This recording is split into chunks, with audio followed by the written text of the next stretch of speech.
გამარჯობა, მოგესალმებით ხელოვნების სახლიდან, სადაც ვაგრძელებთ დისკუსიების ციკლს გორზე და გორელებზე. პირობითად ასე დავარქვით. გორის და გორელების სხვა ისტორია. ადამიანები, რომლებიც ქმნიდნენ და ქმნიან ამ ქალაქის ისტორიას, მაგრამ რატომღაც ჩვენი ქალაქი მოგეხსენებათ ასოცირდება ხოლმე ერთ კონკრეტულ ადამიანთან და თითქოს მის გარდა აქ ვერავის და ვერაფერს ვერ ვხედავთ. მაგრამ ეს არის სტერეოტიპი მაინც ჩემი აზრით და ხელოვნების სახლის ეს წამოწყებაც ეს დისკუსიაც სწორედ იმას ემსახურება, რომ რაღაცნაირად გავარღვიოთ ეს ჩაკეტილი წრე და ვილაპარაკოთ იმ გორელებზე, რომლებმაც მნიშვნელოვანი ადგილი დაიკავეს ჩვენი ქვეყნის ისტორიაში. დღეს მერაბ მამარდაშვილზე ვისაუბრებთ, მოვიწვიეთ პოლიტოლოგი, ფსიქოლოგი, პედაგოგი, ბევრი სტატუსი აქვს გიანოდიას. გიანოდია გვესაუბრება დღეს მერაბ მამარდაშვილის შესახებ. რა ვიცით ახლა გორელებმა ამ შესანიშნავი ფილოსოფოსის შესახებ და რა გვაქვს, ესეც უნდა ვთქვათ ალბათ. ქალაქის შემოსასვლელში გვაქვს პატარა ძეგლი, ზოგს მოწონს და ზოგს არ მოწონს და უკვე ქალაქის გასასვლელში ხიდთან, რომელიც მე უფრო მეტად მომწონს, იმიტომ რომ მთელ სტალინის ქუჩაზე, მოდი ვთქვათ, მთელ სტალინის ქუჩაზე დასაწყისიდან დასასრულამდე ჩანს ეს თანამედროვე ხელოვნების ნიმუში მხატვრობა კედელზე. არ ვიცი ნახეთ თუ არა თქვენ. ხო, აუცილებლად ნახოთ, ხო. და აი, ნახო კი ნამდვილად. მერაბ მამარდაშვილი გადმოყურებს მთელ სტალინის ქუჩას და ეს მე პირადად ძალიან მომწონს. კარგით, მოდი ვისაუბროთ მამარდაშვილზე. ვიცით რომ დაიბადა გორში, მაგრამ აქ დიდხანს არ იყო, იმიტომ რომ მამა იყო სამხედრო პირი და ის მოგზაურობდა ხშირად და დედა იყო გარსევანიშვილი. აი ქართველი ნამდვილი გვარი, აქაური გვარი და აი მერაბ მამარდაშვილის ცხოვრება აი ამ ქალაქთან ამითია შეიძლება ითქვას დაკავშირებული დაბადებით და რაღაცა მცირე ასაკში აქ იმყოფებოდა. და შემდეგ უკვე თბილისი, მოსკოვი, რა ვიცი, ბალტიის ქვეყნები და ისევ თბილისი. ვინ არის მერაბ მამარდაშვილი? არ ვამბობ ვინ იყო. ნუ ის არის ფილოსოფოსი, რა თქმა უნდა, პირველ რიგში და ის განსაკუთრებული ფილოსოფოსი იყო რა თვალსაზრისით. ნუ ორი თვალსაზრისით შეიძლება თქვათ, რომ ის იყო განსაკუთრებული, ნუ სულ მცირე ორით, მოდი ასე ვთქვათ. ერთი იმით, რომ ის ნუ 1930 წელს დაიბადა გორში, ესე იგი საბჭოთა ეპოქის შვილი იყო, საბჭოთა ეპოქაში ჩამოყალიბდა და ნუ ისწავლა მოსკოვის სახელმწიფო უნივერსიტეტში ფილოსოფია. ნუ სტუდენტი და ახალგაზრდა იყო რაღაც 50-იან წლებში. ანუ ძალიან ისეთი მკაცრი ტოტალიტარული რეჟიმის პირობებში, მაგრამ ნუ ეს თაობა იყო, რომელიც მოესწრო ნუ ამ ტოტალიტარიზმის შედარებით შერბილებას და რაღაცნაირად უფრო შესაძლებელი გახდა რაღაც გასაგებია რომ ჩარჩოებში და ფარგლებში, მაგრამ ნუ ფილოსოფიური აზროვნება, რომელიც ფილოსოფოსობა, ნუ ქართულად ფილოსოფოსობა რაღაც ხანდახან ცოტა ირონიული ფერი დაკრავს, მაგრამ ნუ მე ირონიის გარეშე ვიხმარ ამ სიტყვას, ანუ ფილოსოფიის აქტი, ფილოსოფიური აზროვნების აქტი, ხო? და ეს შედარებით უფრო შესაძლებელი გახდა. და თავისთავად ფილოსოფოსობის აქტი შესაბამისად შეიძლება პირდაპირ არ ყოფილიყო რაღაც პროტესტი, რაღაც პოლიტიკური ღია პოლიტიკური შინაარსი არ ქონოდა, მაგრამ ფილოსოფოსობის აქტი ეს თავისი არსით, თავისუფლების აქტია და თვითონ მერაბი ამას ყოველთვის ხაზს უსვამდა. ასე რომ ეს რაღაც თავისუფალი აზროვნების სივრცე კერძო სფეროში შეიქმნა. და რაღაც პლეიადა შეიქმნა, ასე ვთქვათ, ფილოსოფოსების, ნუ ის მოსკოვში მოღვაწეობდა 1980 წლამდე, როცა დაბრუნდა თბილისში, მაგრამ თბილისშიც და რუსეთშიც შეიქმნა რაღაც წრე ადამიანებისა, რომლებიც წარმოადგენდნენ აი ამ ფილოსოფიის აქტს, ფილოსოფიურ აზროვნებას. და აი ამ თუნდაც აი ამ მიკროსამყაროში შეიძლება ითქვას, მერაბმა რაღაც განსაკუთრებული ადგილი დაიკავა თავისი აზროვნებითაც და პიროვნებითაც. ის თითქოს განასახიერებდა აი ამ თავისუფალ აზროვნებას აი ამ იმდროინდელ საბჭოთა კავშირში. თითქოს აი ყველაზე მნიშვნელოვანი ფიგურა იყო ფილოსოფიაში. აი მოგონებებშიც წიგნში სადაც ეს მისი თანამედროვეების მოგონებებია პრინციპში. იქ ამბობენ, რომ აი საბჭოთა სისტემის პირობებში ყველა მეცნიერს თითქოს ევალებოდა, რომ მარქსის და ლენინის ციტირებები უნდა მოეხდინათ თავიანთ ნაშრომებში და მერაბ მამარდაშვილი ამას გვერდსული და ისე ტექნიკურად, ისეთნაირად, რომ უარს მაინც ვერ ამბობდნენ აი მისი პუბლიკაციის ბეჭდვაზე. და თანაც ახლა რაღაც 60-იან წლებში, როცა როგორ თქვა ეს ბრეჟნევის ხრუშოვი რო დაიწყო და ადრეული ბრეჟნევი, ხრუშოვის ეპოქა ის იყო ეწოდებული გალღვობის ეპოქას ეძახდნენ, ოდესმე რუსულად. რაღაც შეზღუდვებით, შედარებით გალღვა და სწორედ აი ამ დროს იყო მერაბი 30 წლის თქვა, 28 წლის ხო, რაღაც გამოდიოდა ასპარეზზე და სწორედ ამიტომ აი ეს პლეიადა იყო და ადრეული ბრეჟნევის ადრეული ხანა პირველი წლებიც შედარებით გაგრძელდა ეს და მერაბი აი ამ პლეიადაში როგორც თქვი იყო გამორჩეული. ის მან რაღაც წლები გაატარა პრაღაში, იქ ცხოვრობდა და ჟურნალის რედაქტორი იყო. შესაძლებელი იყო, ასე ვთქვათ, ეს ის ხანა იყო, როდესაც შესაძლებელი იყო მერაბისნაირი ადამიანი ამავე დროს ოფიციალურად, ასე ვთქვათ, აღიარებული, დაფასებული ყოფილიყო, ამ ჟურნალის რედაქტორი იყო. პარიზშიც შეძლო რაღაც პერიოდი ეცხოვრა, ცოტა ხანი, მაგრამ რაღაცნაირად რაღაც ევროპელი ინტელექტუალი გახდა, არ ვიცი, ნაწილობრივ ალბათ ბუნებით ასეთი იყო, მაგრამ პრაღაში და შემდეგ პარიზში ყოფნამ ამაზე იმოქმედა. მრავალი ენა იცოდა, ფრანგული სრულყოფილად იცოდა, ინგლისური, გერმანული, იტალიური, ესპანური, ესე ვთქვათ, აი კომუნიკაცია არ უჭირდა. და საფრანგეთში განსაკუთრებით ბევრი მეგობარი ყავდა, საკმაოდ ცნობილი ფილოსოფოსებიდან. ჟან-პოლ სარტრი იყო, ხო? ხო. და მასთან პირადი ურთიერთობების მოხდა, ხო, ის ამბავი, რომ უკვე საბჭოთა კავშირიდან გაუსვლელობის ამბავი დაიწყო. სარტრი ხო, არა, სარტრის გამო იმდენად არა, მაგრამ ეს თანდათანობით ხდებოდა, შემდეგ იყო ჟურნალი ვაფროს ფილოსოფიი. ძირითადი, ასე ვთქვათ, აკადემიური ჟურნალი საბჭოთა კავშირში ფილოსოფიის და რედაქტორის მოადგილე იყო.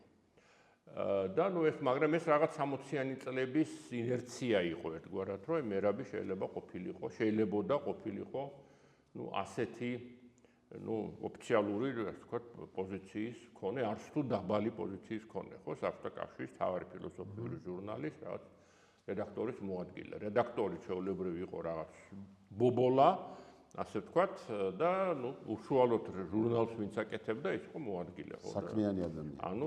ეს იყო მნიშვნელოვანი, მაგრამ 70-იანი წლები იყო უკვე ის წლები, როდესაც უჭერდნენ ყველაფერს, თუნდაც იმ 60-იან წლებთან შედარებით, რომლებიც ხადი არ იყო თავისუფლების ხანა, მაგრამ აი გალღვობის ხანა იყო, ესე იგი ის იყო გამყინვარება დაიწყო ახალი და მერაბიც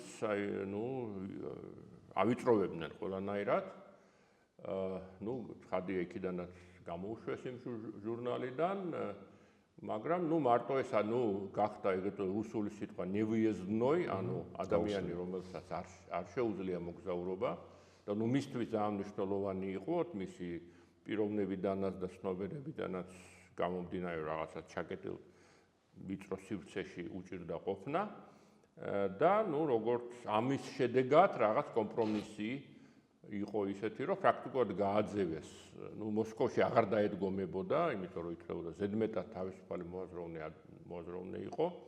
ასე ვთქვათ, თუნდაც აი ფორმალურად ჩაჯდომას იმ საბჭოთა რაღაც სქემებში ამასაც გაურბოდა, როგორც თქვით, რომ აი თქვა რაღაც დრომდე ახერხებდა, თქვა აი ამისთვის თავის არიდებას, მაგრამ მე ესეც გაუჭირდა და 80 წელს ჩამოვიდა თბილისში, მაშინ გავიცანი, მე მუშაობდი ფილოსოფიის ინსტიტუტში, საქართველოს აკადემიის, მეცნიერებათა აკადემიის ფილოსოფიის ინსტიტუტში და ნუ საკმაოდ ხშირი ურთიერთობა ჰქონდა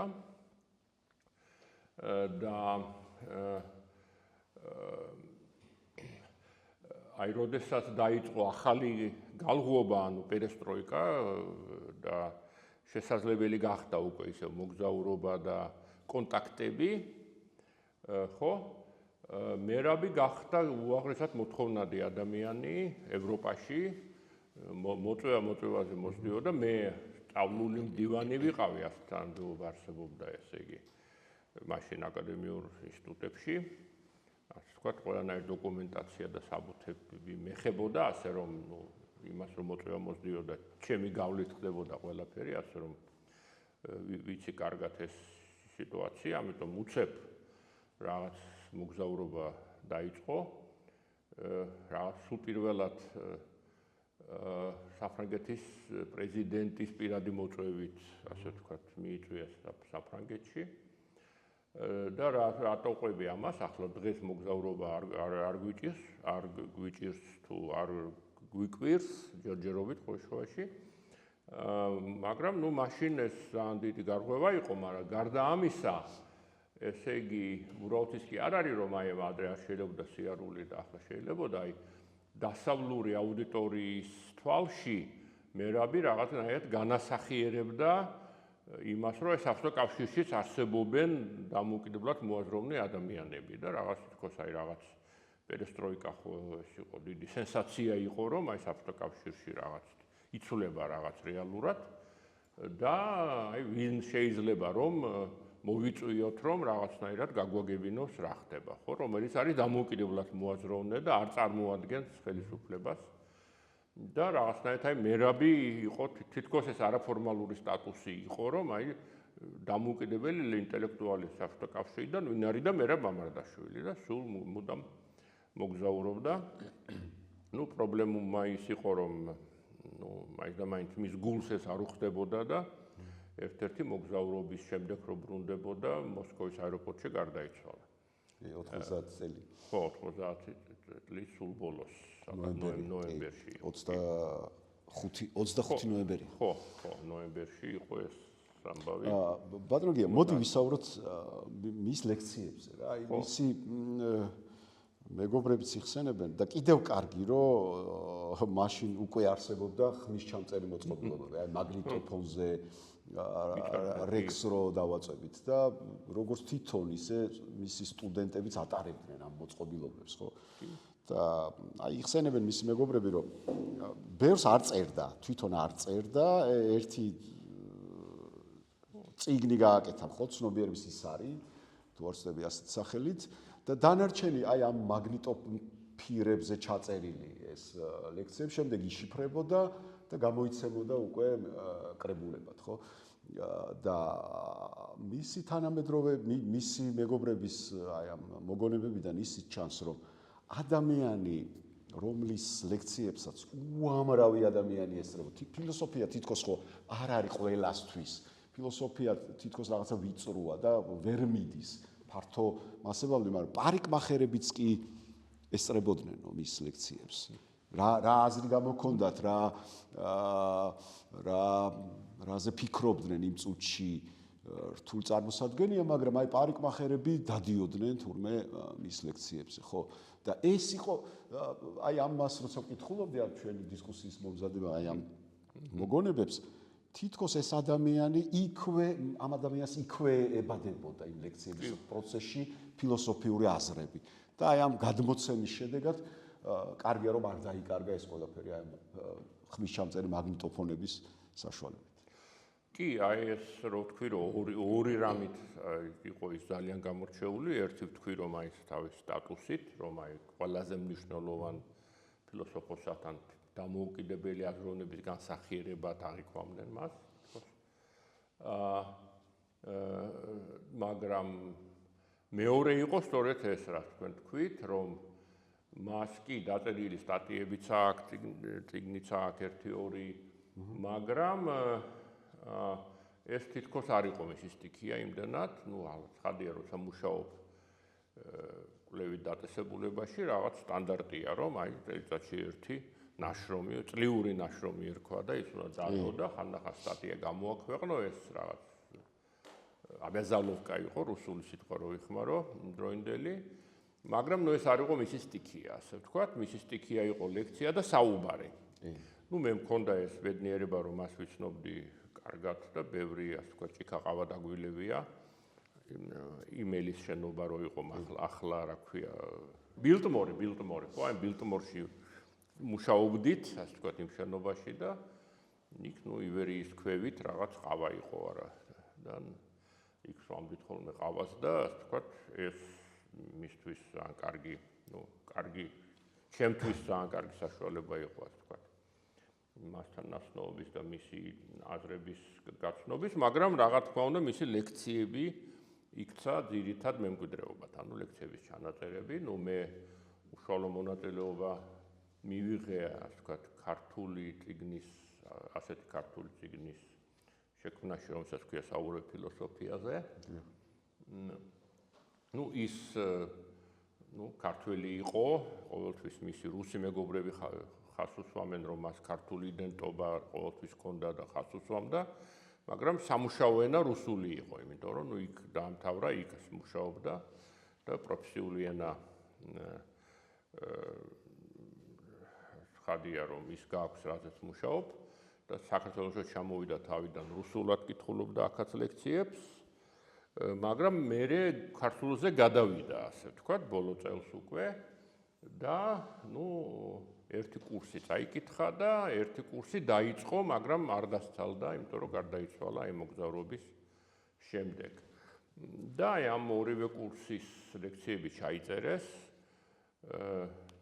დათო ებრალიძე ასეთი მეგობარი ასწრებოდა და გია სულხანიშვილი მათთან ისინი მოვიდნენ ჩემთან, იმიტომ რომ იცოდნენ რომ მე რასთან ახლოს ვიყავი და ასე ვთქვათ, თხოვეს რომ იმათ გაშიფრეს, ტექსტი, ასე ვთქვათ, ნედლი ჩანაწერი მომიტანეს, ტრანსკრიპტი ხო, რასაც ქვია და საკმაოდ დიდხანს მუშაობდი ამ ტრანსკრიპტის, ასე ვთქვათ, აი წიგნურ ვერსიად გადაკეთებისთვის, რედაქტირებისთვის, საკმაოდ რთული სამუშაო იყო, მაგრამ ქართული წიგნი რაც არსებობს ამ ფორმატით, ერთი ლექციის ჩანაწერი ვერ იპოვეს და ასე ვთქვათ, ერთი ლექციის ჩანაწერი აკლია, მაგრამ ქართულად რაც წაუკითხავს ლექციები, აი ერთის გარდა ყველა შესულია ამ წიგნში, მაგრამ გარდა ამისა, რუსულად ბევრი, ასე ვთქვათ, კურსი აქვს საკითხული და შემდეგ უკვე ის ლექციების გამოიცა და პრაქტიკულად ეს არის მისი მემკვიდრეობა წერილობითი. სხვა იმ ადამიანებისთვის არ ჰქონდა საშუალება ლექციებს დასწრებოდა, მაგრამ ეს ლექციები იყო ერთგვარად happening-იც არ იყო უბრალოდ აი რაღაცა სწვება, როგორც თქვით, ესე იგი ისიც ამბობდა ამას. ისეთ პირად საუბარში ყავაზეც მათ შორის, რომ აი ლექციის დროს მუშაობს, ლექცია იმითაც იყო საინტერესო, არა ის, რომ რაღაც გაიგებ, თქვათ, კარტეზიანული, დეკარტი უყვარდა განსაკუთრებით და კანტი და პლატონი და სოკრატე, ეს იყვნენ მის საყო და პრუსტი, როგორც წერალი ოღონდ იმას რაღაცნაირად ფილოსოფიურად იხილავდა და ამაზე უყვარდა ლექციების კითხვა, მაგრამ ლექციები არ იყო მხოლოდ იმისთვის, რომ აი გაგეგო, აი დეკარტმა რა თქვა, კანტმა რა თქვა, რომ მერავი მოყვება ახლა რა თქვა.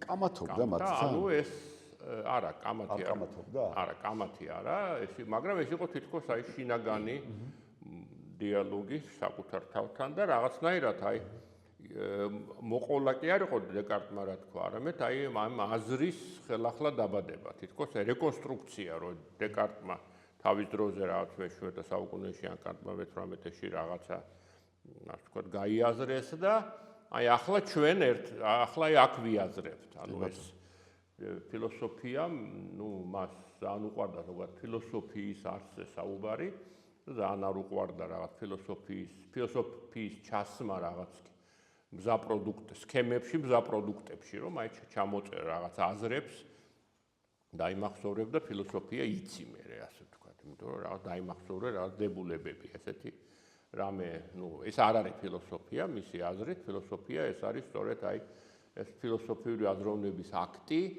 რომელსაც ჭირდება ძალისხმევა, ეს სიტყვა ძალიან უყვარდა, მე ახლა მქონდა ილიას უნივერსიტეტში მერაბზე რაღაც კონფერენცია იქაც თქვი, რაღაც ბიმარიაჟე, რომ აი მე მკითხა ლექციას რომ მიდიოდა, აი ქართულად როგორ იქნება ეს სიტყვა და ძალისხმევა მეთქა და ესე იგი ძალიან ხშირად იყენებდა ამ სიტყვა ძალისხმევას ამ ლექციებში. ხო, ეს რაღაცნაირად აი ეს ფილოსოფიაზე საუბარი, ეს არის რაღაც გონებრივი შრომა და აი ამ ფილოსოფიაზე საუბარში იბადება ეს აზრი.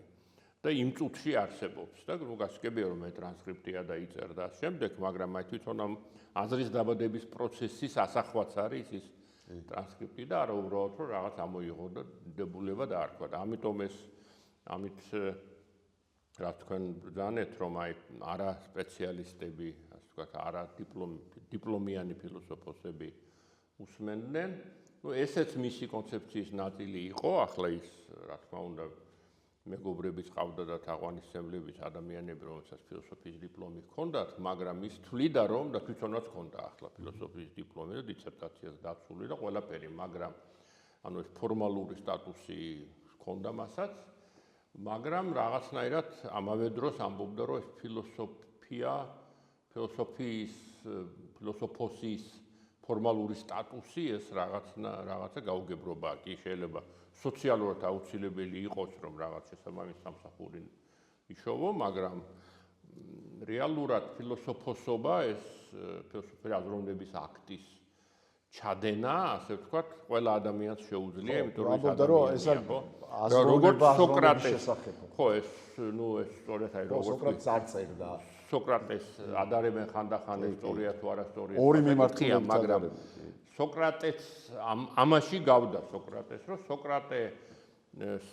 სოკრატე ლექციები ფორმა არ ქონდა სოკრატეს, დიალოგების ფორმა ქონდა, მაგრამ ის ვისთანაც ქონდა ეს დიალოგები, შეიძლება ყოფილიყო მეთევზე ან რაღაც ვაჭარი ან ხელოსანი, ხო?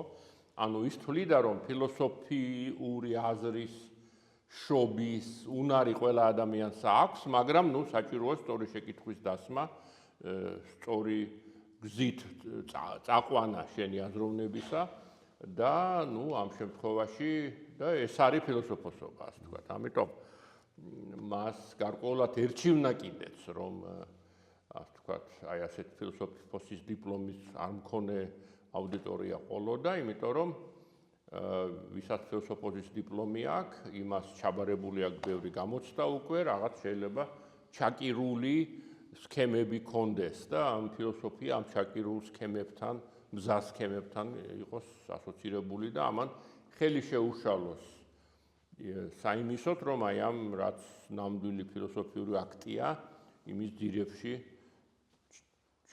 ჩავიდეს. ყოველ შემთხვევაში მერაბი ასე თვლიდა, ამიტომ მისთვის ასე ვთქვათ, ეს არაპროფესიული აუდიტორია, რომელსაც ერთი არ აქვს ფილოსოფიის დიპლომი და მეორე იმისთვის არ მოდის ლექციაზე, რომ ასეთი დიპლომი მოიპოვოს, ეს მისთვის უფრო ადეკვატური იყო. დიახ. საქართველოს დაბრუნება და ჩართვა ამ მოძრაობაში, რასაც ქვია და მოუკიდებლობის და თავისუფლების მოძრაობა. ეს ძალიან მნიშვნელოვანია. ყველაზე მნიშვნელოვანი ეტაპი ალბათ მისი ცხოვრებისა, იმიტომ რომ ხო, ერთი რომ ძალიან ემოციური საზოგადოება ვართ 90-იან წლებში და ის ფილარმონიაში გამოთქმული ცნობილი გამონათქვამი, ხო? ჭეშმარიტებასა და პატრიოტიზმზე. ხო, პატრიოტიზმი დიდი ფასეულობაა, მაგრამ ამაზე უფრო მაღალი ფასეულობა ჭეშმარიტებაა და მაშინ ვერ გაიგო საზოგადოების დიდმა ნაწილმა და შეიძლება ითქვას ჩაქოლეს. და ხო, აი აქედან გადის 89 წლის სახალხო ფრონტის შეკრება ფილარმონიაში, მაშინ ამბობს ამ ფრაზას და 1 წლის მერე ფაქტიურად გარდაიცვალა, ხო? აი ამდენი ტალახის როლის, ამდენი გმობის შემდეგ და მოდი ბატონო თქვენ გითხარით, აი თქვენეული ხედვა როგორია ამ გამონათქვამისა, რომელიც ვერ გაიგო 90-იანი წლების საზოგადოება. ხო, ნუ ერთ პირველ რიგში იმას ვიტყვი, რომ მიმართულებაზე ვიყავით, ხო? ხო, არა, ნუ მერაბისთვის ძალიან მნიშვნელოვანი იყო ეს ჭეშმარიტების ძიება, ხო? ჭეშმარიტების ძიება ერთხელ, მაგრამ პოლიტიკური ასპარეზი, ასე ვთქვათ, პოლიტიკური ასპარეზი არა საკუთრივ პოლიტიკური საქმიანობა, როგორც რაღაც პარტიის ლიდერობა ან რომელიმე პარტიაში მონაწილეობა, არამედ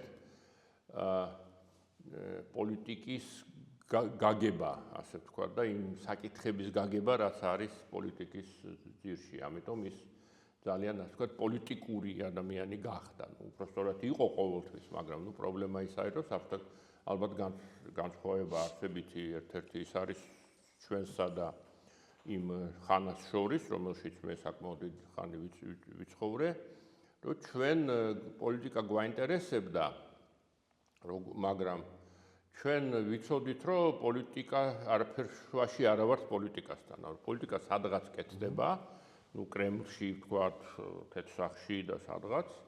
ის რაღაც ირიბად შეიძლება გვეხებოდეს, მაგრამ ჩვენ ამ შუაში არ ვართ. ჩვენ არავინ არ გვეკითხება და ამიტომ ჩვენ ვართ პოლიტიკის ობიექტები და არა სუბიექტები და შეიძლება ვიყოთ დამკვირვებლები და ახლა ზოგს აინტერესებს პოლიტიკა, ზოგს არა, როგორც დაკვირვების ობიექტი, მაგრამ ამაზე საუბრობდით მაშინაც, რა თქმა უნდა, გვაინტერესებდა მე ხვეშხვაში.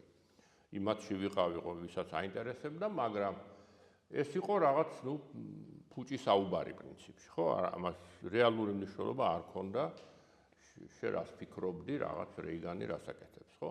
ან ბრეჟნევი. მაგრამ ეს რასაც ქვია ეს პერესტროიკა რამაც ეროვნული მოძრაობის სახე მიიღო ჩვენთან, ეს იყო ამის რადიკალური შეცვლა, როდესაც ადამიანები გახდნენ პოლიტიკის სუბიექტებიც. ხო, და ეს იყო უბრალოდ ყოველი ადამიანის, თითოეული ადამიანის პიროვნული არჩევანი, გამხდარი იყო თუ არა. ხო, ანუ შეიძლება უმრავლესობა ალბათ ისე თვლიდა, რომ ეს პოლიტიკა სადღაც კეთდება და ეს ვიღაცები რომ მონაწილეობენ, ეს მოჩვენებაა და ყველაფერი ჩაწყობილია და რაღაცნაირად ვიღაცა გვათამაშებს, მაგრამ ეს ვთქვათ, რეალობა ეს არასდროს არ ყოფილა, ხო? ანუ ადამიანების რაღაც ნაწილმა ჩათვალა, რომ ეს არის ნორმალური მდგომარეობა, როცა შენ შეიძლება გახდე პოლიტიკის სუბიექტი და ამისთვის არ არის აუცილებელი, რომ ეს პარტია დაარსო, თუმცა პარტიის დაარსებაც ნორმალური პოლიტიკური აქტია, ხო? მაგრამ ნებისმიერი თუნდაც აზრის გამოთქმა პოლიტიკაზე, ისეთ საზოგადოებაში, სადაც, ასე ვთქვათ, საზოგადოებაზე დამოკიდებულია რაღაცა, ეს ნიშნავს, რომ ვიღაცაზე გავლენას ახდენ და რაღაც, ასე ვთქვათ, ზოგ პროცესში ჩართული ხარ და სუბიექტი ხარ. და მერაბი ძალიან ამ აზრით შინაგანად პოლიტიკური ადამიანი იყო, იმიტომ რომ მისთვის ეს იყო ნორმალური მდგომარეობა, არანორმალური მდგომარეობა იყო ის, რაც ჰქონდა საბჭოთა კავშირში, როცა წმინდა ობიექტები ვიყავით პოლიტიკისა, პასიური ობიექტები. და ამიტომ მას თითქოს რაღაც სიხარბეც გაუჩნდა, რომ უკვე შედარებით ასაკში იყო, ხო, მაგრამ შეუძლია, რომ პოლიტიკაში რაღაც ადგილი იპოვოს და ეს არ იყო ტიპიური მისი თაობისთვის, ჩემი თაობისთვისაც კი ნაკლებად ტიპიური იყო, იმ დროს ახალგაზრდა ვინც იყო, შედარებით უფრო მეტი ადამიანი იყო, ვინც ჩაერთო ამ საქმეში და მერაბით ჩაერთო, თუმცა ის არ იყო, ასე ვთქვათ, თავისი პიროვნული ტიპით რაღაც პარტიული პოლიტიკისთვის გაჩენილი ადამიანი, მაგრამ უბრალოდ ძალიან მნიშვნელოვანი იყო მისთვის შინაარსი ამ პოლიტიკისა და ახლა ის ყოველთვის ძალიან უცხოდა ნებისმიერ ხუთებს და ეტიკეტებს, რომ რაღაც დაარქვა ადამიანს, მაგრამ შეგვიძლია ძალიან ფართო თქვათ, რომ ის იყო ლიბერალი, რა თქმა უნდა, მაგრამ იყო ლიბერალი ნაციონალისტი. ნაციონალისტი იმ აზრით, რომ აი საქართველოს მოთხოვნა დამოუკიდებლობისა, რაც იყო ეროვნული მოძრაობის ძირითადი შინაარსი, ხო? ამას ყველანაირად აუცილებლად საჭიროდ და ლეგიტიმურად მიიჩნევდა, მაგრამ დამოუკიდებელი როლობა რო გინდა, ეს არის და ზოგადი და შეიძლება თქვას აბსტრაქტული მოთხოვნა თავისთავად, ხო აი დამოუკიდებლობა რო გინდა, მე ერთი რა მეთოდებით იბრძვი ამისთვის და მე რო იქნები დამოუკიდებელი, რანაირი ქვეყანა გინდა, ხო ეს კონკრეტიზაცია სჭირდება ამ ყველაფერს, ხო და ანალიზი იმისა რა ხდება, რა შეიძლება გავაკეთოთ და მე რას უნდა მივახციოთ და სწორედ გარკვეულად ამაში ხედავდა ის თავის როლს. ერთი რომ რაღაც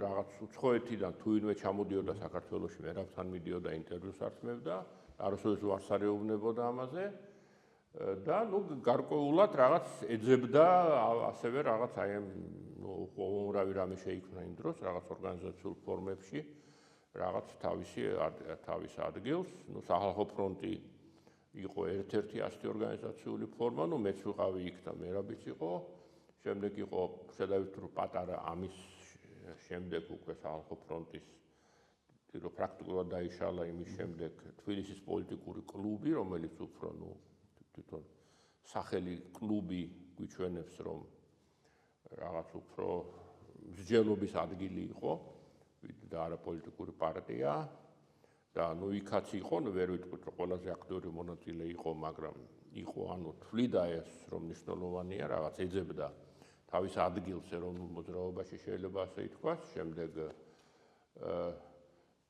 ეს ეროვნული, ეს შეიძლება არ იცით რომ იყო ეროვნული კონგრესის პროექტი და ამაშიც და ვერ ვიტყვით ისე რომ აქტიური, მაგრამ რაღაც შეხება ჰქონდა ამასთან, სულ რაღაცნაირად თვლიდა რომ მოვალეობაა მისი როგორც ფილოსოფოსის მათ შორის რომ ოპოზიციური იყო ეს კონგრესი უკვე ხო,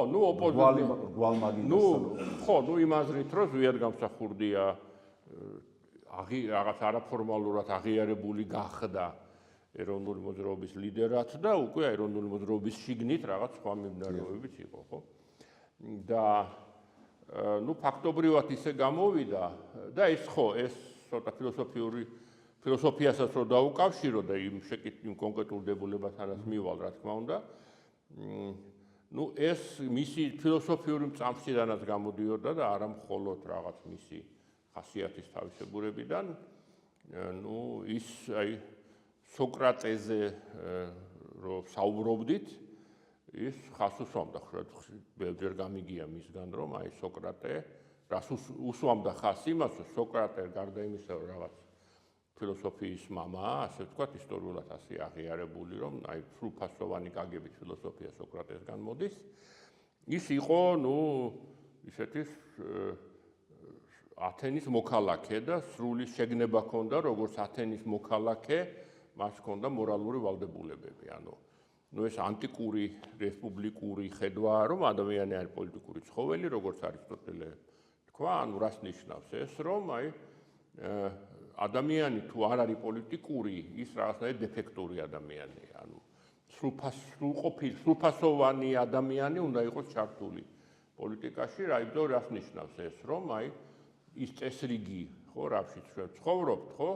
იმ წესრიგის შექმნაში შენც უნდა იყო მონაწილე, უნდა იღებდე მონაწილეობას და არა უბრალოდ პასიურად ემორჩილებოდე ვიღაცის დადგენილ წესებს და ეს არის ადამიანის ნორმალური მდგომარეობა და ისეთი პასიური მდგომარეობა, რომელსაც ავტოკავშირში შევეჩვიეთ, რომ ვიღაცები ადგენენ წესებს და ჩვენ უბრალოდ რაღაცნაირად ვლავირებთ ამ წესების გარშემო, ვცდილობთ არ დავიცვათ წესები, მაგრამ მე არაფორმალურ წესებს ვიცავთ. ეს არის არანორმალური და ერთგვარად დეფორმირებული მდგომარეობა. და ამიტაც გავსო ზუსტად მას, იმიტომ რომ ათენის მოქალაქეები მასაც დაუპირისპირდნენ სოკრატეს. კი, რა თქმა უნდა, ეს ფილოსოფოსის მდგომარეობა ამ აზრით, სარისკოა, აზროვნებას არისკოა. თავისუფალი აზროვნებას არისკოა, იმიტომ რომ ადამიანები შეჩეული არიან გზას სქემებს და იმ სქემებიდან რომ ცდილობ რომ გამოიყვანო ბრაზდებიან, იმიტომ რომ ის სქემები, სააზროვნო სქემები, რომელსაც შეჩეული ვართ, ის არის რაღაც ჩვენი ფსიქოლოგიური კომფორტის კომპონენტი და კომფორტის ზონიდან გაყავთ ფილოსოფოსებს ადამიანები, ასე ვთქვათ. ნუ სოკრატე, რა თქმა უნდა, ამის მაგალითია და სოკრატე ერთგვარი, ასე ვთქვათ, როულ მოდელ რაღაც, ესე იგი, ნიმუში იყო მერაბისთვის, რომ აი ფილოსოფოსი როგორც სპეციალისტი კი არ არის ფილოსოფოსი, რაღაც ნუ ადამიანის ტიპია თუ შეიძლება ითქვას, ხო, რომელიც აი სწორედ ებრძვის აი ამ და ცდილობს გადალახოს ეს ჩაკირული სააზროვნო სქემები. და ნუ აი ეს მისი ასე გამოვიდა რომ მერაბი იყო აღმოჩნდა აი ამ ასე ვთქვათ ეროვნული მოძრაობის შიგნით, ნუ მისი ასე ვთქვათ ლიბერალური ფრთის ყველაზე ისეთი ჭერვეტყველი და გარკვეულად აგრესიული კარიერაგებით გამომხატველი და ეს სახალხო ფრონტის ეს ყრილობა, რომელიც ფანტასმაგორიული რამე იყო, 2 დღით იყო დაგეგმილი და 5 დღე გაგრძელდა მახსოვს. ნუ რაღაც ესეთი საფიხნო იყო ყველა რაღაც 1000 რამე მოხდა იქ, მაგრამ ერთ-ერთი საინტერესო სიუჟეტი იყო აი ვერგამსახურდიას და მერაბ მამარდაშვილის რაღაცნაირი პოლემიკა თუ დაპირისპირება, ხო? აი იდეური თვალსაზრისით, ხო? თვითონ ვერგამსახურდია უპირისპირდებოდა სახალხო ფრონტს და არ ვთქვათ ებრძოდა სახალხო ფრონტს, მაგრამ თან რაღაცნაირად მონაწილეობდა და ასე ვთქვათ უნდოდა რომ თავისი მიმართულებით წაიყვანა, იყვნენ სხვა ადამიანები, ვინც ამას ამ ხას არ უჭერდნენ მხარს და ნუ რაღაც ბრძოლის ასპარეზი იყო, ხო, ამ სახალხო ფრონტი. და აი რაღაც მერაბ მამარდაშვილი აღმოჩნდა რაღაც, ასე ვთქვათ, გარკვეული შეხედულების ყველაზე ისეთი მკაფიო გამომხატველი და გარკვეულად მისი ასეთი აი ეს გამოთქმა, ხო, რომ რაღაც ნუ ჭეშმარიტება რაღაც ერზე მაღალია, რაღაც თითქოს პროვოკაციული იყო, ისევე როგორც სოკრატეს გამოთქმები შეგნებულად პროვოკაციული იყო. ანუ პროვოკაციული რას ნიშნავს? მკვეთრი იყო და მკვეთრად რო ამბობ, კი არ არბილებ, არამედ პირიქით ამკვეთრებ შენს აზრს, ეს არის კარგი, იმიტომ რომ ეს იწვევს კი გაბრაზებას შეიძლება, მაგრამ აღვიძებს აზროვნებას, ხო? და დისკუსიას. და დისკუსიას ხსნის, ხო?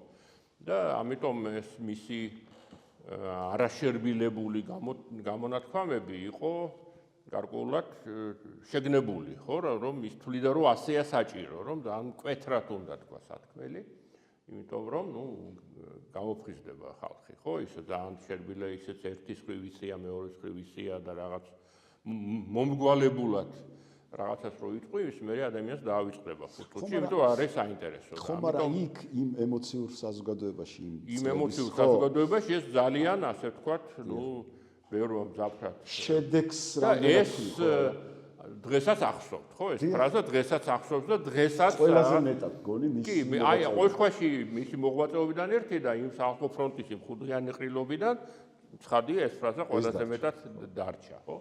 და ნუ შემდეგ კიდევ ნუ მეორე ფრაზა იყო ასევე შეგნებულად მკვეთრი, რომელიც რომელიღაც ინტერვიუში აიღო და პრინციპში იმ ჟურნალისტმა ის მოსკოვსკი ნოვოსტის იყო იმან ზედმეტ ის იმ შემთხვევაში ჟურნალისტმა გაამკვეთრა, იმიტომ რომ თვითონ თქვა მერაბმა რომ ფლად მასე არ მithქვამსო, მაგრამ ნუ იმან ნუ რაღაც ჰედლაინი სათაურში გამოიტანა და ამ ისეთ გაამკაცრა რომ თუ იმ ჟურნალისტის რედაქტირებულ ვარიანტში იყო რომ აი თუ ჩვენი ხალხის ვერგამსახურდიას აირჩევს, მე შევს ხალხს დაუპირისპირდები რაღაც ასეთი ფრაზა იყო იმ გაზეთში, ნუ მერაბი მერე ჩვენთან რო იყო ახსნიდა რომ ფლად მასე არ მithქვამს ასე რომ აი ხალხს დაუპირისპირდები, მაგრამ ნუ ამაში არ დავეთანხმებია, ვთქვათ, ხო?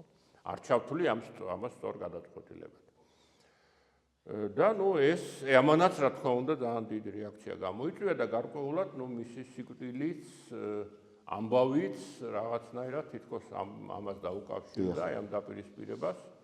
ხო, შემთხვევაში იყო შეურაცხყოფა იმ აეროპორტში. ხო, ну აი მე რაც შემიძლია მოვყვე, იმიტომ რომ საიდან ვიცით ეს ამბავი ამ ვითარების, ну ის გარდაიცვალა აი რეგისტრაციას რო გავიდა duty free თუ რაღაც ну არა მოსკოვიდან რო თბილისში რომ მოდიხარ ახლა duty free არ იყო, მაგრამ ну აი მოსაცდელი რეგისტრაციის შემდეგ, ხო და ეს გეიტსთან ასე. ხო, რაღაც აი სანამ ჩასხდომა გამოცხადდება.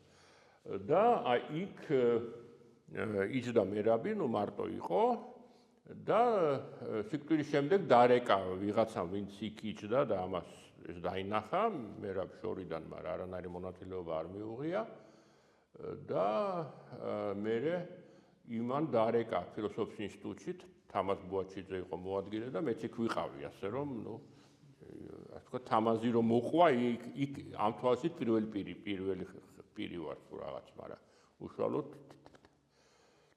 თაზო ელაპარაკა იმ კაცს, ვთქვათ, და ვინც მოყვა. სხვა წყარო არ არსებობს ამ ამბის.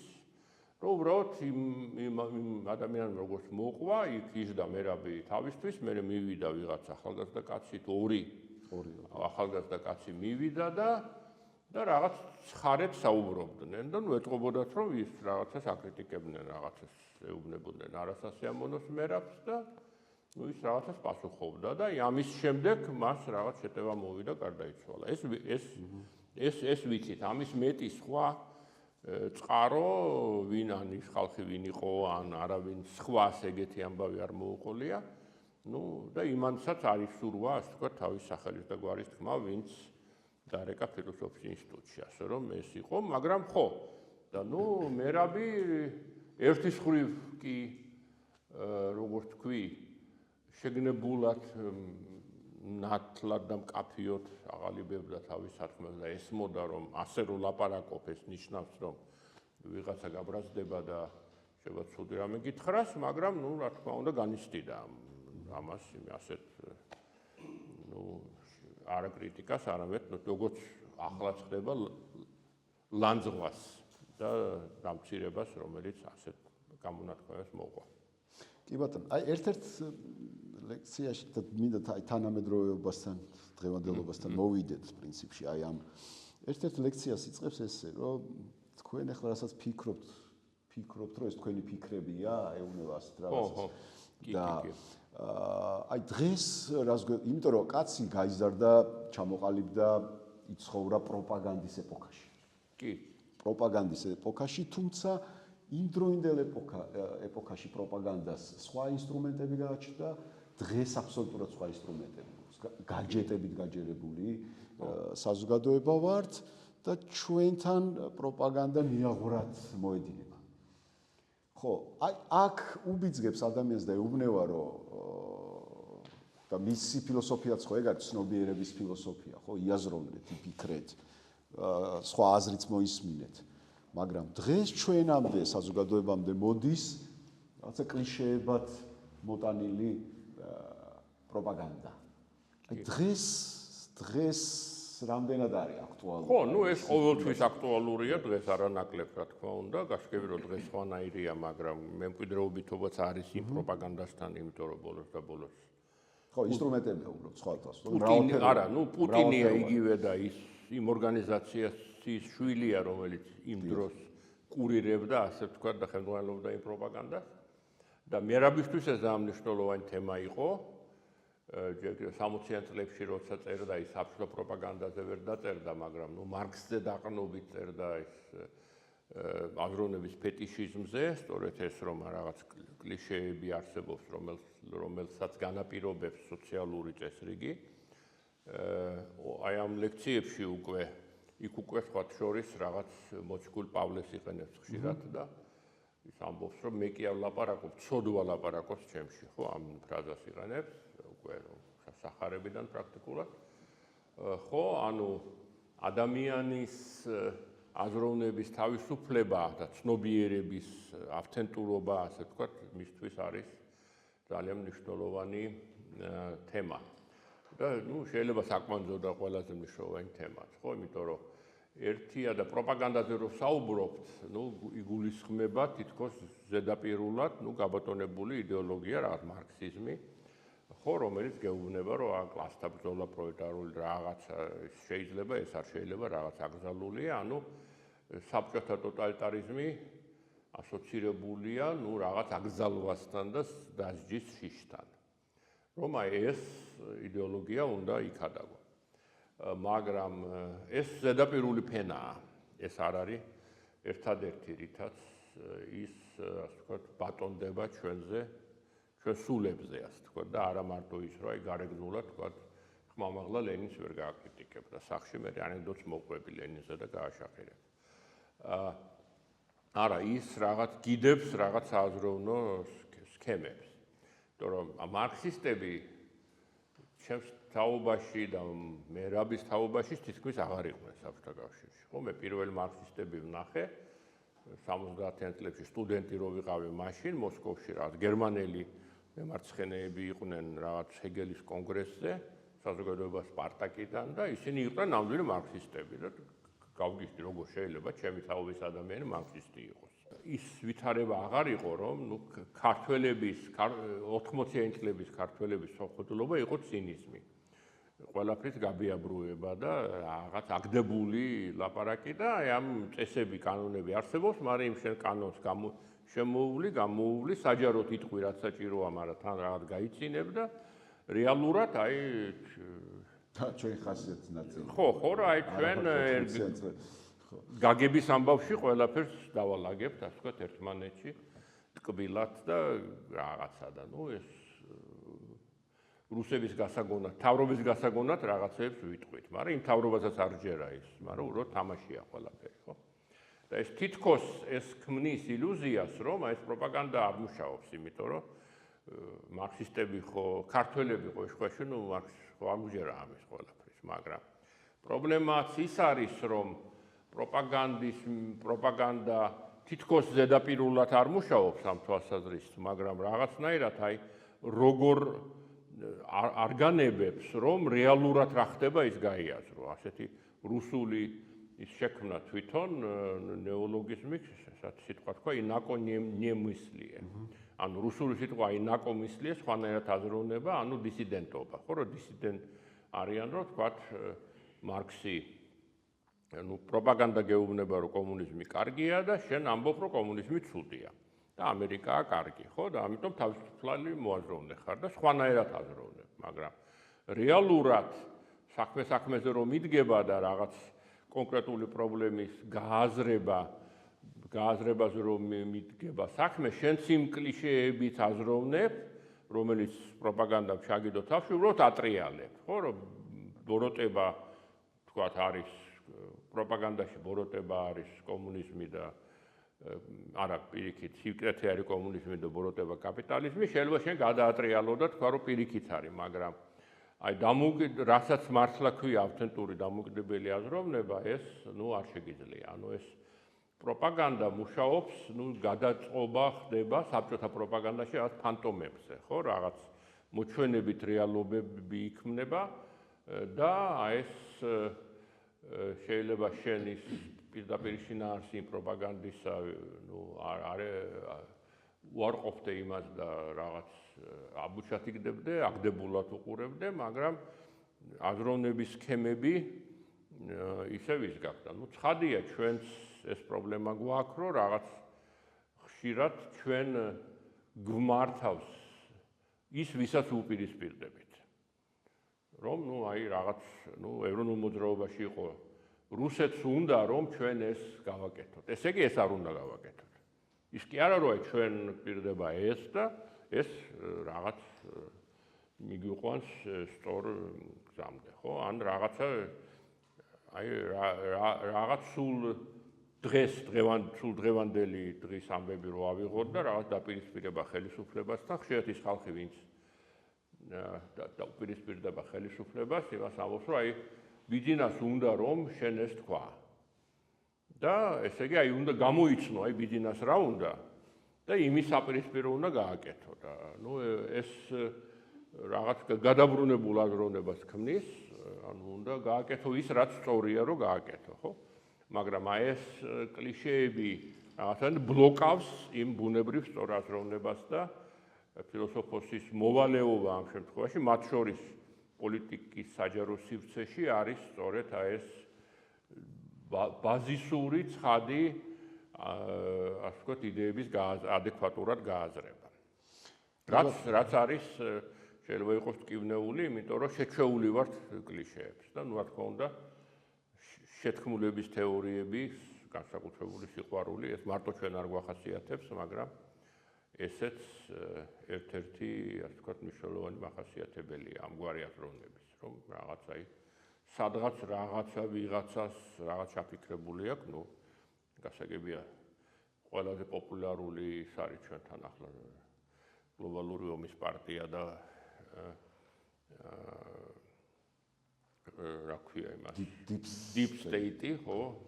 ღრმა სახელმწიფო თუ რაც არის და მაგრამ ეს რაღაცნაირად მუშაობს, იმიტომ რომ ადამიანებს აწყობილი აქვს გონება იმაზე, რომ აი სადღაც ვიღაცებს რაღაც გადაწყვეტილი აქვს რაღაცეები და ნუ აი ჩვენ უბრალოდ ყველაფერი რაც ხდება ეს არის რაღაც მოჩვენება და თამაში. აუდიტორიას თუ აქვს რა თქმა უნდა კითხვები, სიამოვნებით მოგისმენთ? გამარჯობა კიდევ ერთხელ ჩემგან დიდი მადლობა საინტერესო ლექციისთვის და მე მაინტერესებს თქვენ ისაუბრეთ რომ თვითონ მერაბს მოსწონდა პლატონი, სოკრატე, დეკარტი, მაგრამ უფრო მაინტერესებს მის ფილოსოფიას როცა უსვენთ რა გავლენა იკითხება ყველაზე მეტად რომელი ფილოსოფოსის გავლენა შეგვიძლია რომ ამოვიკითხოთ მის ფილოსოფიაში? ნუ ამ ფილოსოფოსების გავლენაც შეგვიძლია ვილაპარაკოთ. ნუ ჩემი პირადი დაკვირვებით კანტი მაინც ყველაზე მეტად ასე ვთქვათ მისი ნუ თქვათ პირველი მოხსენება რომელიც მას აიკითხა როცა ჩამოვიდა საქართველოში თბილისში ჩვენ რაღაც თავი წარმოადგინა ასე ვთქვათ რომ აი ახალი თანამშრომელია და მეტაფიზიკა ნუ ფილოსოფია როგორც მეტაფიზიკა ნუ მისი აზრით ფილოსოფია იმდენად არის ფილოსოფია, რამდენიც მეტაფიზიკა, ახლა ძალიან სპეციფიკურ საკითხებში არ მინდა შესვლა, ანუ ფიზიკური სამყაროს, მათ შორის სოციალური სამყაროს გარეთ გასვლას ნიშნავს ეს. და ნუ როცა ვიაზრებდი ამას და სწორედ ჩვენთან ილიას უნივერსიტეტში ვიხილავდით ამას, ეს ყველაზე უფრო გასაგები ხდება მისი მიდგომა კანტის ფილოსოფიის ნუ კალაპოტში თუ შეიძლება ასე ითქვას, რომ ყველაზე დიდი ინტელექტუალური ინსპირაცია მისთვის კანტი იყო. ერთად დავაზუსტებ. კანტის ფილოსოფია უფრო მეტად მიდრეკილია მორალური კი ჭეშმარიტების დადგენ უფრო ობიექტურ რეალობას ეძებს და ჩემი აზრით მომარდაშვილის ფილოსოფია უფრო სუბიექტური რეალობის ძიებისკენ იხრება და თქვენი აზრით როგორ კანტის ფილოსოფიაც კი ობიექტურობას ეძებს იმ აზრით რომ ნუ მორალის ფილოსოფიას ავიღებთ, მაგრამ თუნდაც შემეცნების თეორიასაც თუ ავიღებთ, ობიექტურობა მისთვის ნიშნავს უნივერსალურს, ანუ ის რაც ყველა ადამიანისთვის სავალდებულოა. ანუ და საერთოა. და ანუ ჭეშმარიტება არის ობიექტური. მაგრამ აი ამ ჭეშმარიტების ობიექტურობას ის აფუძნებს არა იმაზე, რომ აი რაღაცა ჩვენგან დამოუკიდებლად არსებობს და რასაც ის უწოდებს ნივთი თავისთავად, რომელსაც ჩვენ ვერ მივწდებით, არამედ ეს არის, ნუ თვითონ სუბიექტურობის ბუნებიდან ამოდის ის ობიექტურობაც, ხო? ანუ რასაც ის ეძახის ტრანსცენდენტალურ სუბიექტს, ეს ტრანსცენდენტალიზმი არის მისი ფილოსოფიის ყველაზე მთავარი და ძალიან რთული ცნება. ანუ რას ნიშნავს მორალი ისე, ხო? მორალური ქცევა, ხო? ეს უნდა მისდიო რაღაც უნივერსალურ წესს, რომელსაც ის ეძახის კატეგორიულ იმპერატივს. მაგრამ საიდან მოდის ეს უნივერსალური წესი? ეს არ მოდის საიდანღაც გარედან, ეს მოდის ისევ გონებიდან. ეს არის გონების წესი და გონების ერთადერთი მატარებელი, რომელსაც ჩვენ ვიცნობთ, არის ადამიანი. ნუ ღმერთი რაღაც ეს აბსტრაქტული ცნება, რაღაც წმინდა გონება, მაგრამ რასაც ვიცნობთ, ეს არის ადამიანი. ანუ ადამიანი ემორჩილება წესს, რომელსაც თვითონვე ადგენს. ანუ ის უნივერსალური წესი არის თვითონ ადამიანისვე დადგენილი, ოღონდ არა ინდივიდუალური სუბიექტის აზრი, არამედ ასე ვთქვათ, ადამიანის როგორც გონების მატარებლის და ეს მისი ხედვაა, რომ ეს გონება არის უნივერსალური. ანუ გონება ჩვენში ყველაში ერთი და იგივეა, ანუ შინაარსი ერთი და იგივეა.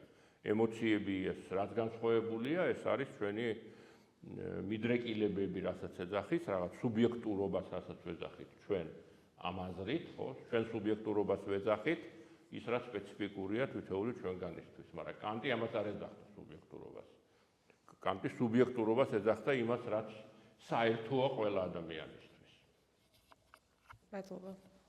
თქვენ თავიდან ახსენეთ, რომ მამარდაშვილი იყო თავისუფლების მებრძოლი და დღევანდელობაში თუ არის ისეთი ვინმე, ვინც მაგალითად ამ თავისუფლების პრინციპებს იზიარებს და შეგვიძლია რომ მას მოусმინოთ და ანალიზი გავუკეთოთ მის მებრძოლობას. ახლა რა ვიცი, ეს ძალიან რთულია ამის თქმა, იმიტომ რომ მამარდაშვილი რაღაც ძალიან უნიკალური პიროვნება იყო და მეორე პიროვნება ამდაგვარი მე არ მინახავს, მაგრამ და არ შეხვედრია. მithumetes მე არ მქონია პირადად ურთიერთობა, მაგრამ რა ვიცი, არსებობს ბევრი ადამიანი, ვისთვისაც თავისუფლების არა მარტო ძვირფასია თავისუფლება, არამედ თავისუფლების არსს იაზრებს. ახლა კონკრეტული სუბიექტები რო აი ამას დაუჯერე, ამას ვერ ვიტყვი.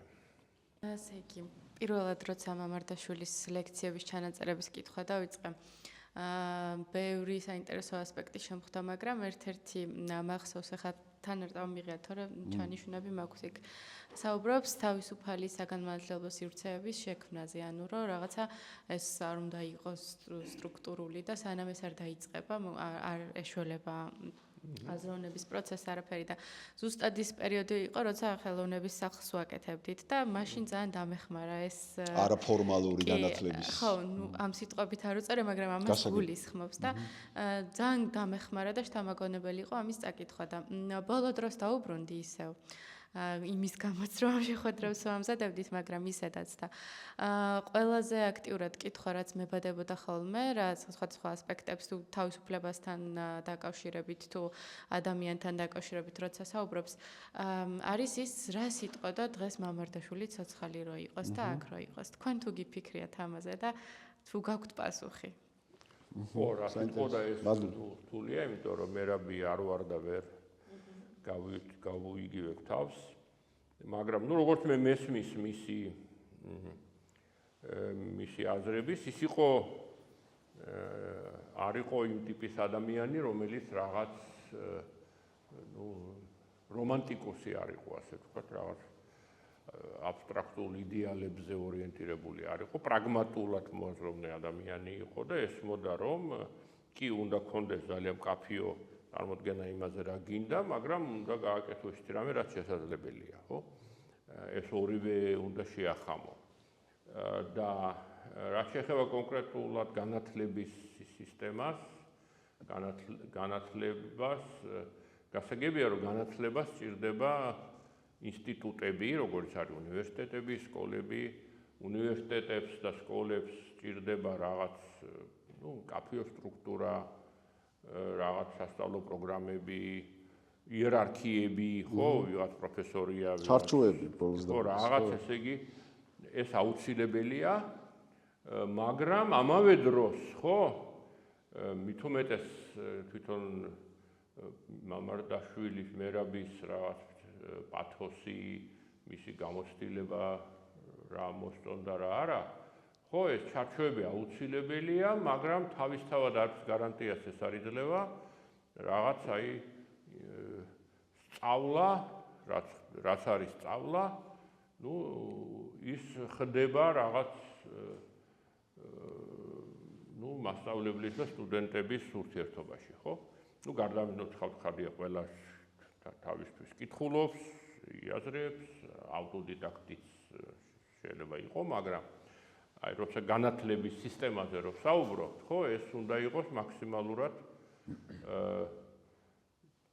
თითქოს აი დადგენილი ჩარჩოებისგან თავისუფალი. ხო, ეს რაღაც პარადოქსულ რამეს ვამბობ. ხო, ჩარჩოების ინსტიტუციური ჩარჩოების გარეშე განათლება არ არსებობს, მაგრამ მე რომ საქმეზე რომ მიდგება და აგერ მასწავლებელი როა და იქ რო სტუდენტია, ხო, ეს უნდა იყოს რაღაც ინტელექტუალური კლიშეებისგან დაცლილი, ეს არ უნდა იყოს რაღაც უბრალოდ რა მასწავლებელი ყვება რაღაცას, რაც იცის და ამახსოვრებინებს სტუდენტს, რომ შენს ახლა ისე როგორც მე გეტყვი, ისე უნდა იფიქრო, ხო, ნუ მასწავლებელი და განათლება ეს არის რაღაც აზრის გაღვიძება, ხო, და ეს არის სწორედ სოკრატეს მემკვიდრეობა, რომ განათლება არის არა მზა ცოდნის რაღაც ამახსოვრება, არამედ აზრის გაღვიძება და აზროვნების უნარში, რომელიც გვაქვს, მაგრამ არ არის განვითარებული, თავისთავად არ არის განვითარებული, ბუნებრივად არ არის განვითარებული, აი რაღაც მასში ახალი შესაძლებლობების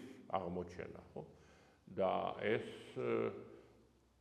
ამისი მეთოდები უკვე სხვადასხვა, მაგრამ ნუ ბოლოს და ბოლოს საუბარია ამის მეთოდი და ურთიერთობა ამის მეთოდი, ურთიერთობა ერთის მხრივ მასწავლებელსა და სტუდენტს შორის, მაგრამ სტუდენტებს ამავე დროს სტუდენტების ერთმანეთში სტუდენტებს შორისაც და ნუ ახლა კონკრეტული მეთოდები ასევე შეიძლება სხვადასხვა მასწავლებელს, პროფესორს სხვადასხვა კონდეს, მაგრამ აზრი ეს არის, ძირითადი აზრი მაინც ისევ ეს ძირეული სოკრატული აზრია, რომ განათლება ეს არის რაღაც ცნობიერების კულტივაცია და არა რაღაც მზა ფორმულების დამახსოვრება.